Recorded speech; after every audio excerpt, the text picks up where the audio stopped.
everyone, welcome to my channel Crack Bio with Ira. हम अभी cell chapter पढ़ रहे हैं और इसके अंदर हम सेल का इंट्रोडक्शन पढ़ चुके हैं, एक ओवरव्यू पढ़ चुके हैं सेल का और प्रोकैरियोटिक सेल बेसिकली कंप्लीट कर चुके हैं। आज की क्लास में हम स्टार्ट करने वाले हैं यूकैरियोटिक सेल। थोड़ा बहुत इंट्रो होगा भाई इसका, ओके, इसका इंट्रो होगा और हम एक सेल ऑर्गेनेली उठा लेंगे जैसे कि माइटोकॉन्ड्रिया। इसको स्टार्ट करने से पहले मैं ये बोलना चाहूंगी कि अगर आपको डिफरेंस नहीं पता है किस किस के बीच में, प्रोकैरियोटिक सेल के बीच में और यूकैरियोटिक सेल के बीच में, तो प्लीज प्लीज प्लीज मेरी वीडियो पड़ी हुई है ओवरव्यू ऑफ द सेल, उसको जाके पहले देख लेना प्लीज, तब स्टार्ट करना इसको। अदरवाइज फिर लगेगा कि हाँ कुछ मिसिंग है, इसलिए बोल रही हूँ, ठीक है। तो बाकी थोड़ा बहुत इंफॉर्मेशन यहाँ पे भी दी जाएगी, उस चीज को डिस्कस किया जाएगा, बट बेटर होगा, अंडरस्टैंडिंग थोड़ी अच्छी हो जाएगी अगर आप उस वीडियो को देख कर आओगे तो। ठीक है, तो अब हम स्टार्ट करते हैं यूकैरियोटिक सेल्स के बारे में पढ़ना।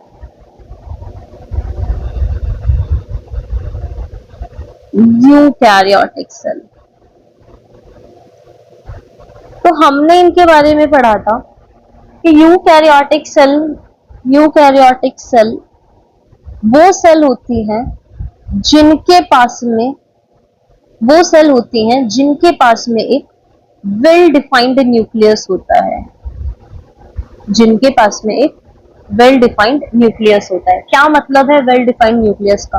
मतलब ये है कि न्यूक्लियस के ऊपर न्यूक्लियर मेम्ब्रेन प्रेजेंट होगी, और क्या है भाई, जैसे हम ह्यूमन बीइंग्स को ऑर्गन्स चाहिए होते हैं ना डिफरेंट फंक्शंस करने के लिए, यूकैरियोटिक सेल के पास में क्या होती है? ऑर्गेनेलीज होती है। यूकैरियोटिक सेल्स के पास में क्या होती है? ऑर्गेनेलीज। कैसी ऑर्गेनेलीज? Cell organelles. क्लियर है? ठीक है, तो ये दोनों चीजें बेसिकली कहाँ प्रेजेंट होती है? यूकैरियोटिक सेल में। और क्या खास बात है कि ये जो सेल ऑर्गेनेलीज होती है ना यूकैरियोटिक सेल की, ये जो सेल ऑर्गेनेली है यूकैरियोटिक सेल की, ये भी कैसी होती हैं? ये भी होती है मेम्ब्रेन बाउंडेड। तो कुछ सेल ऑर्गेनेलीज की एग्जांपल बता देती हूँ कि क्या होती है सेल ऑर्गेनेलीज, शायद एग्जांपल से समझ जाओ। जैसे कि माइटोकॉन्ड्रिया, ठीक है, सेल ऑर्गेनेली है। जैसे कि राइबोसोम सेल ऑर्गेनेली है। तो हम भाई इसको इस चैप्टर में बहुत ज्यादा डिटेल में पढ़ने वाले हैं, हर एक सेल ऑर्गेनेली को बहुत ज्यादा डिटेल में पढ़ने वाले हैं, ठीक है। तो मैंने इस चैप्टर को स्टार्ट करने से पहले, मतलब इस एक टॉपिक को स्टार्ट करने से पहले आपको थोड़ा सा चैप्टर 2 के एक टॉपिक पे ले जाना चाहती हूँ, ठीक है। तो चैप्टर 2 में ना हमें 5 किंगडम्स दिए हुए हैं। चैप्टर 2 में हमें 5 किंगडम्स दिए हुए हैं। कौन कौन से 5 किंगडम्स हैं वो? Kingdom Monera, protista, fungi, Plantae और एनिमेलिया या फिर एनिमल, ठीक है, एक ही बात है। तो मैंने अभी थोड़ी देर पहले वीडियो के स्टार्टिंग में ही बताया था कि सेल जो होती है वो 2 तरीके की है, एक है प्रोकैरियोटिक और एक है यूकैरियोटिक। तो मैं यहां बता देती हूं कि एक अकेला किंगडम मोनेरा जो है, सिर्फ यही किंगडम बना है किससे? प्रोकैरियोटिक सेल्स से। बाकी के बचे हुए चारों किंगडम, कौन कौन से kingdom? Protista, fungi, Plantae and animalia, ये बने हैं यूकैरियोटिक सेल्स। मतलब इनके पास में न्यूक्लियस पे मेम्ब्रेन भी होगी और इनकी सेल में ऑर्गेनेलीज भी होंगी, ठीक है। सिर्फ और सिर्फ प्रोकैरियोटिक सेल से एक किंगडम बना है, which is kingdom Monera. I think ये क्लियर होगा। ओके, और कुछ इनके बारे में? हाँ भाई है। क्या? क्या? अब हमें ये पता है कि ये जो सेल है, ये जो सेल है, इसमें अंदर न्यूक्लियस है, इसमें अंदर न्यूक्लियस है, न्यूक्लियस के ऊपर अपनी मेम्ब्रेन है, और जो इसकी ऑर्गेनेलीज हो गई, अभी हम एक्स वाई जेड बोल देते हैं, सपोज ये एक्स ऑर्गेनेली हो गई, इसके ऊपर अपनी मेम्ब्रेन है, ये वाई ऑर्गेनेली है, इसके ऊपर अपनी एक मेम्ब्रेन है, जेड ऑर्गेनेली है, इसके ऊपर अपनी एक ऑर्गेनेली है। तो यहाँ पे क्या हो रखा होता है, ये स्पेस फील्ड होता है, ये एक मैट्रिक्स फील्ड होता है, हमें सबको पता है कि सेल का जो ये स्पेस है, ये एक मैट्रिक्स से फील्ड होता है, जिसको हम क्या बोलते हैं? साइटोप्लाज्म। तो यहाँ पे आप देख रहे होंगे, यहाँ पे आप देख रहे होंगे कि साइटोप्लाज्म में कंपार्टमेंट्स बने हुए हैं, साइटोप्लाज्म में कंपार्टमेंट्स बने हुए हैं। क्यों बने हुए हैं? क्योंकि न्यूक्लियस के पास में अपना एक मेम्ब्रेन है, ऑर्गेनेलीज के पास में अपना एक मेम्ब्रेन है। तो बेसिकली इन न्यूक्लियर मेम्ब्रेन या फिर इन ऑर्गेनेलीज की मेम्ब्रेन की वजह से कंपार्टमेंटलाइजेशन हो रखा है किसका? साइटोप्लाज्म का। ये एक खास बात होती है किन सेल्स की? यूकैरियोटिक सेल्स की, कि इनके अंदर हमें क्या देखने को मिलता है? कंपार्टमेंटलाइजेशन देखने को मिलता है। और हमें क्या देखने को मिलता है? ये देखने को मिल रहा है कि न्यूक्लियस के ऊपर एक मेम्ब्रेन है, जिसको हम न्यूक्लियर एनवेलप बोलते हैं। और क्या देखने को मिल रहा है? हमें ये देखने को मिल रहा है कि जो जेनेटिक मटेरियल होता है ना, जो जेनेटिक मटेरियल है, वो इसी न्यूक्लियस के अंदर मिलेगा। और किस फॉर्म में मिलता है? सबने सुना होगा नाम, क्रोमोसोम्स की फॉर्म में मिलेगा। ठीक है, किस फॉर्म में मिलेगा? क्रोमोसोम्स की फॉर्म में मिलेगा। और क्या होता है भाई इनके पास में? इनके पास में लोकोमोशन के लिए, इनके पास में लोकोमोशन के लिए स्ट्रक्चर्स प्रेजेंट होते हैं। कौन से होते हैं? आगे पढ़ लेंगे। ठीक है, लोकोमोटरी स्ट्रक्चर, लोकोमोशन मतलब चलना फिरना, कि भाई सेल चल फिर सके, उसके लिए स्ट्रक्चर है। और क्या होता है इनके पास में? इनके पास में साइटोस्केलेटन होते हैं। साइटोस्केलेटन, स्केलेटन वर्ड भाई हमारे अंदर स्केलेटन किससे बना है? बोन से बना हुआ है। क्या काम कर रहा है? हमारी बॉडी को एक फ्रेमवर्क दे रहा है, एक स्ट्रक्चर दे रहा है। तो साइटो मतलब सेल, और ये क्या हो गया? सेल का स्केलेटन। तो कहीं ना कहीं सेल को एक स्ट्रक्चर दे रहा होगा, एक फ्रेमवर्क दे रहा होगा। ठीक है, ओके। अब भाई हमने ना एक चीज देखी थी, क्या देखा था? कि यूकैरियोटिक सेल से हमारे 4 किंगडम बने हुए हैं। प्रोटिस्टा बना हुआ है, फंजाई बना हुआ है, प्लांट बना हुआ है, एनिमल बना हुआ है। तो क्या सबकी यूकैरियोटिक सेल सेम होती हैं? क्या सबकी यूकैरियोटिक सेल सेम होती है? नहीं। कैसे भाई? डिफरेंसेस होते हैं कि प्लांट्स में हो सकता है कुछ स्ट्रक्चर्स अलग हो, एनिमल्स में हो सकता है कुछ स्ट्रक्चर्स अलग हो। ठीक है, जैसे कि हम बात करते हैं, सेल वॉल। ठीक है, एक स्ट्रक्चर कौन सा हो गया? Cell wall. एक हो गया प्लास्टिड। अच्छा, अभी आपको पता नहीं है कि मैं जो वर्ड्स बोल रही हूँ वो एक्चुअल में है क्या। क्यों? क्योंकि हम इन्हीं सारी चीजों को डिटेल में पढ़ने वाले हैं। ओके, थोड़ा बहुत आइडिया होगा। एक हो गया सेंट्रल विक्यूल। विक्यूल तो पता होगा, खाली सी एक मेम्ब्रेन बाउंडेड जगह। ओके, और बात कर लेते हैं एक और सेल ऑर्गेनेली की, जिसका नाम है सेंट्रियोल। तो अब हमें ये तो पता है कि ये भी यूकैरियोटिक है। ठीक है, प्लांट्स भी यूकैरियोटिक है, यूकैरियोटिक सेल से बना है, और एनिमल्स भी यूकैरियोटिक है। बट क्या इनके अंदर स्ट्रक्चर सेम प्रेजेंट होंगे? नहीं। नहीं। कैसे? सेल वॉल प्लांट में तो है बट एनिमल में एब्सेंट है। प्लास्टिड प्लांट में तो है बट एनिमल में एब्सेंट है। ऐसे ही सेंट्रल विक्यूल, एक विक्यूल, लार्ज सेंट्रल विक्यूल प्रेजेंट होता है किसमें? प्लांट में, और एनिमल्स में एब्सेंट होता है। सेंट्रियोल्स प्लांट में एब्सेंट है और कहाँ प्रेजेंट है? एनिमल्स में। ठीक है, तो जरूरी नहीं है सारी यूकैरियोटिक सेल्स का एक सिमिलर ही स्ट्रक्चर हो, कहीं कहीं थोड़े बहुत डिफरेंसेस एग्जिस्ट करते। तो चलो अब हम आ जाते हैं कि एनसीईआरटी क्या बोल रही है। एनसीईआरटी बात करती है यूकैरियोटिक सेल की, जिसमें यूकैरियोट्स में कौन कौन आ रहे हैं, protista, plant, animal and fungi. Eukaryotic cell में एक क्या होता है, एक्सटेंसिव कंपार्टमेंटलाइजेशन होता है। किसका कंपार्टमेंटलाइजेशन हो रहा है, साइटोप्लाज्म का। ठीक है, किसकी वजह से हो रहा है, क्योंकि वहां पे मेम्ब्रेन बाउंडेड ऑर्गेनेलीज प्रेजेंट है। ओके, यूकैरियोटिक सेल के अंदर क्या होता है, एक ऑर्गेनाइज्ड न्यूक्लियस है। ऑर्गेनाइज्ड न्यूक्लियस मतलब न्यूक्लियर एनवेलप प्रेजेंट है भाई उसके ऊपर। और क्या है, वहां पे लोकोमोटरी स्ट्रक्चर्स प्रेजेंट है, साइटोस्केलेटन प्रेजेंट है। और क्या है, जेनेटिक मटेरियल ऑर्गेनाइज्ड है क्रोमोसोम्स की फॉर्म में। बहुत सही, पढ़ के आ चुके हैं। और बताओ इसके बारे में। सारी यूकैरियोटिक सेल्स आइडेंटिकल नहीं होती है, सारी एक जैसी नहीं होती है। जैसे कि हम बात कर लेते हैं प्लांट और एनिमल सेल की। प्लांट सेल्स में क्या प्रेजेंट है, सेल वॉल प्रेजेंट है, प्लास्टिड प्रेजेंट है, एक लार्ज सेंट्रल विक्यूल प्रेजेंट है। वहीं ये सारी चीजें कहाँ एब्सेंट होती है, एक एनिमल सेल के अंदर। दूसरी तरफ हम देखते हैं तो एनिमल सेल में सिंट्रियोल प्रेजेंट है, बट कहाँ एब्सेंट है, ये प्लांट सेल के अंदर।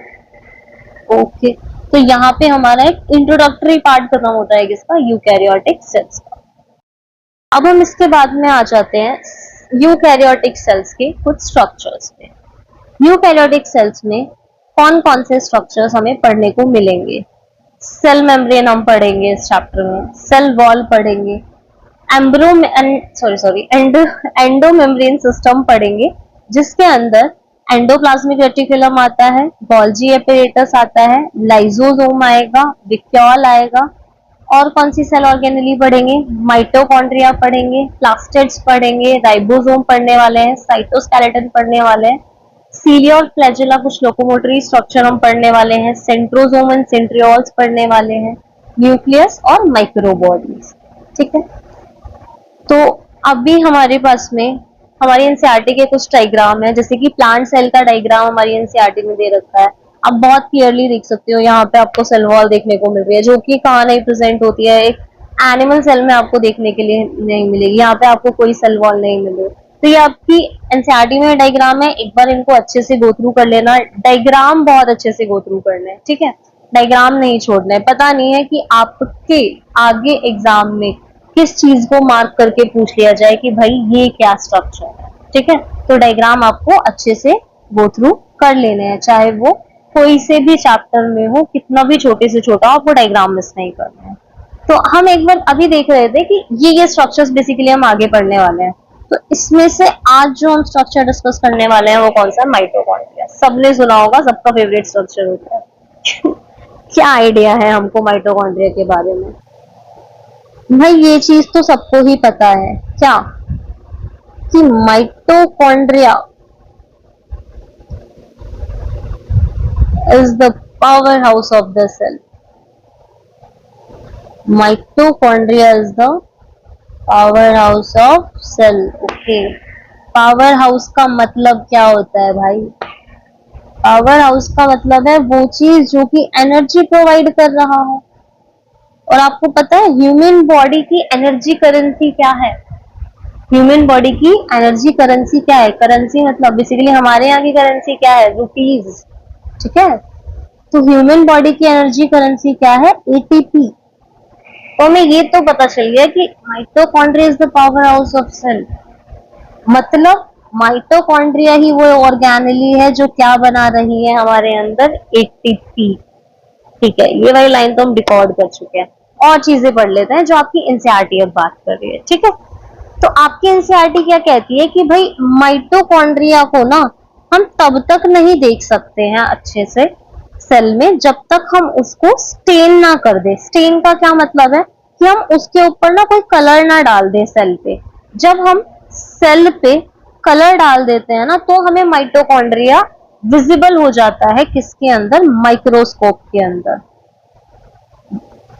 जब हम सेल के ऊपर, बेसिकली ये सेल है, हमने इसके ऊपर कलर डाल दिया, अब हम इस सेल को माइक्रोस्कोप में देखेंगे ना तो हमें कलर्ड बॉडीज दिखेंगी, किस फॉर्म में, माइटोकॉन्ड्रिया के फॉर्म में, कि भाई ये कलर बॉडीज जो है ये माइटोकॉन्ड्रिया है।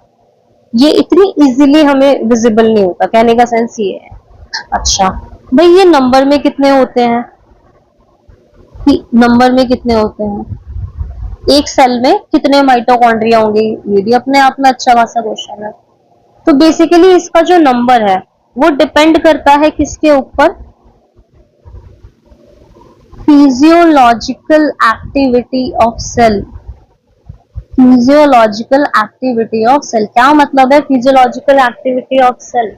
भाई जो सेल जितना ज्यादा काम कर रही होगी उसको उतना ही ज्यादा एनर्जी की डिमांड होगी, और जितनी ज्यादा उसको एनर्जी की डिमांड होगी उतने ही ज्यादा वो नंबर में होंगे। तो बेसिकली हम क्या मानेंगे कि अगर सेल की फिजियोलॉजिकल एक्टिविटी ज्यादा है तो माइटोकॉन्ड्रिया के नंबर भी कैसे होंगे, सेल में ज्यादा होंगे।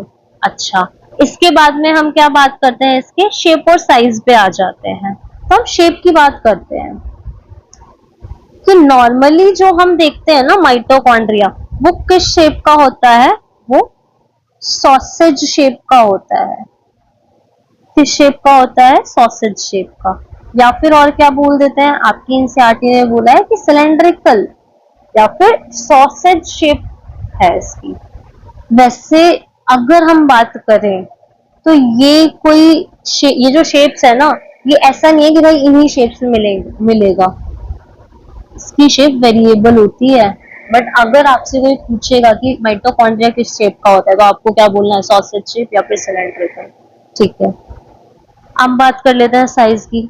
साइज भी इसका वेरी करता है, बट आपकी एनसीईआरटी ने क्या बता रखा है कि इसका जो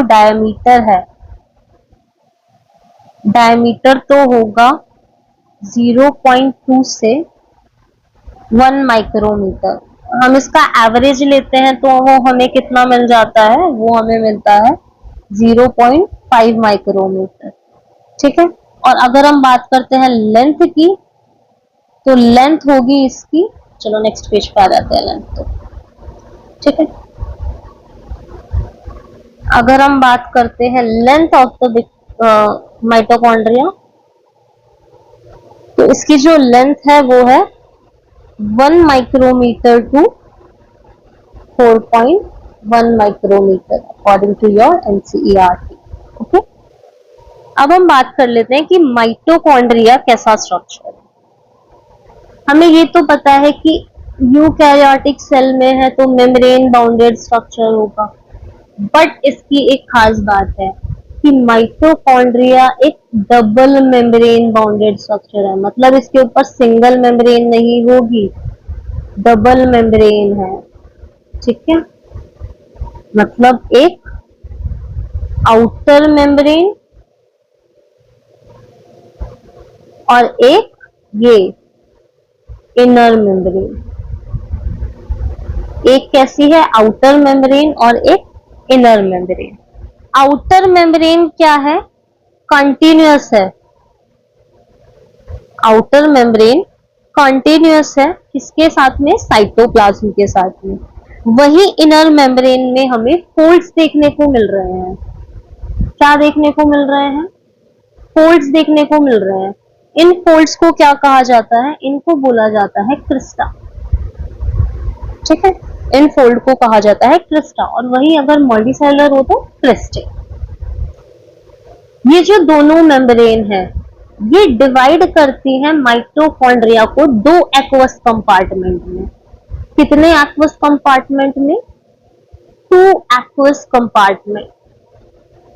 ठीक है, एक तो ये अंदर वाला, ठीक है, इनर एक्वस कंपार्टमेंट, और ये जो दो मेम्ब्रेन के बीच में है इसको क्या बोलते हैं, आउटर एक्वस कंपार्टमेंट। अच्छा, आउटर में एक्वस कंपार्टमेंट को एक और चीज कहा जाता है, क्या है, क्या कहा जा रहा है, ये है inter membrane space. Inter membrane space, दो मेम्ब्रेन के बीच का स्पेस है ना। एक्वस कंपार्टमेंट जो है दो मेम्ब्रेन के बीच का स्पेस है, आउटर एक्वस कंपार्टमेंट। तो इसको और क्या, इस स्पेस को क्या बोला जा रहा है, inter membrane space. Okay, inner compartment में एक डेंस सब्सटेंस प्रेजेंट है। इनर कंपार्टमेंट में एक डेंस होमोजीनस सब्सटेंस प्रेजेंट है, ठीक है, जिसको क्या बोला जा रहा है? इसको बोला जाता है मैट्रिक्स। ओके, ये रहा हमारी एनसीईआरटी का ही डायग्राम है। आउटर मेम्ब्रेन, इनर मेम्ब्रेन, इन दोनों के बीच के स्पेस को क्या बोल रहे हैं? Inter membrane space. और ये जो डेंस सब्सटेंस है, डेंस होमोजीनियस सब्सटेंस, इसको बोल रहे हैं मैट्रिक्स, और इन इनफोल्डिंग्स को क्रिस्टल। ओके, अच्छा, और क्या है भाई? ये जो दोनों मेम्ब्रेन्स है ना, ये जो दोनों मेम्ब्रेन्स हैं, इनके पास में कुछ एंजाइम्स प्रेजेंट है। इनके पास में कुछ एंजाइम्स प्रेजेंट है, ठीक है, जो बेसिकली माइटोकॉन्ड्रिया के फंक्शन में हेल्प करते हैं, ठीक है। ओके, अच्छा, ये जो फोल्ड्स थे क्रिस्टा, ये क्यों थे? सरफेस एरिया बढ़ा रहे थे। ये कुछ ना कुछ काम हो रहा होगा भाई इस मेम्ब्रेन पे, क्योंकि एंजाइम है तो सरफेस एरिया की भी जरूरत पड़ेगी। जितना ज्यादा एरिया उतना अच्छे से काम हो रहा होगा, ठीक है। अच्छा, अब आगे बढ़ते हैं।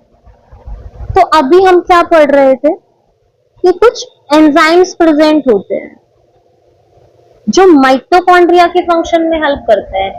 अच्छा, माइटोकॉन्ड्रिया फंक्शन क्या कर रहा है?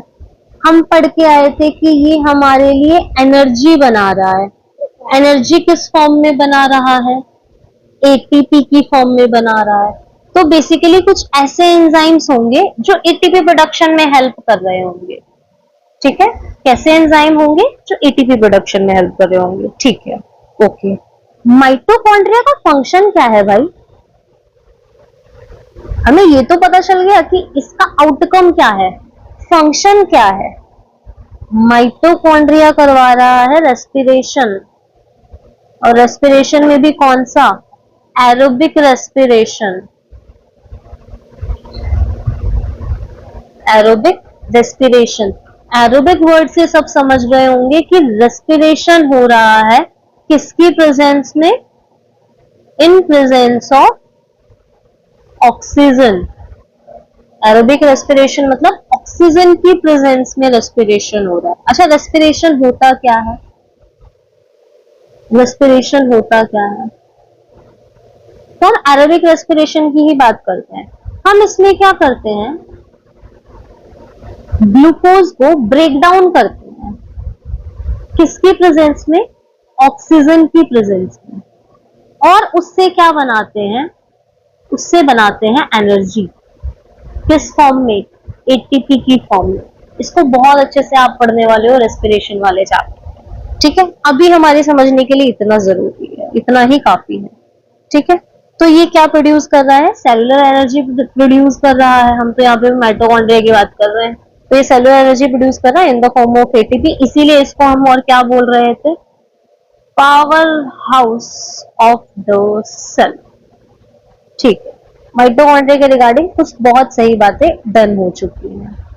और भी कुछ चीजें हैं छोटी छोटी सी, कि इसका जो मैट्रिक्स है ना, इसके मैट्रिक्स में इसकी थोड़ी सी एडिशनल इंफॉर्मेशन है कि इसके मैट्रिक्स में सिंगल सर्कुलर डीएनए प्रेजेंट होता है। मतलब माइटोकॉन्ड्रिया के पास में अपना डीएनए मॉलिक्यूल है, ठीक है।